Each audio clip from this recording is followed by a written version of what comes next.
Винительный падеж, уилынь падеж отвечает на вопросы хные, кого, юе, ю, что. У винительного падежа в бурятском языке всего одно окончание – ие.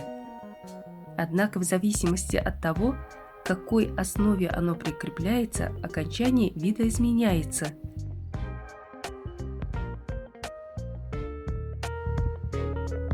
Само окончание «ие» употребляется после кратких гласных, кроме «и».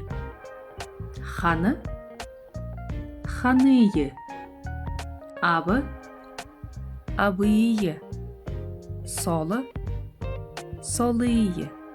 Неустойчивый «н» с предшествующими гласными. Модын – модые.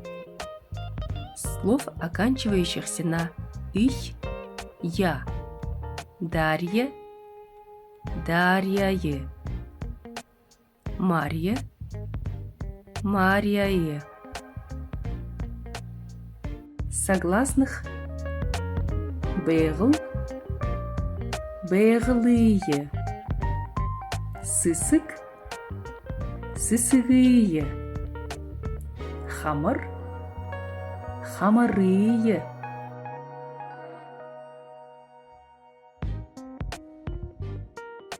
Окончание «ие» употребляется после гласной «и».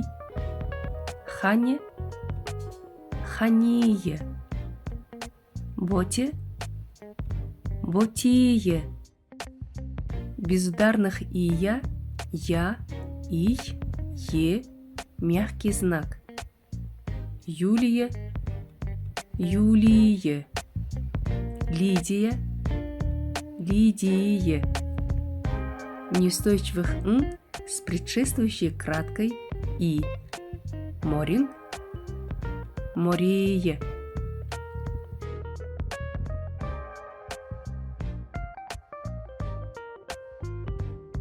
Окончание «е» употребляется после долгих и ударных гласных дифтонгов.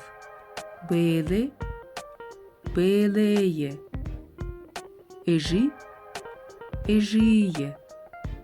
Кино – киное.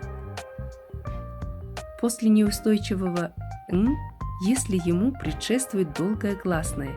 Тымэн – тымее. Ашан – ашае. После женской фамилии на «а» – я.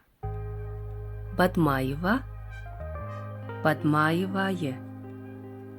Доржиева – доржиевае. Окончание «гые» употребляется после заднеязычного «н». Ан – ангые. Дын – дынгые. Зан – зангые. Бурядар зубур пышые.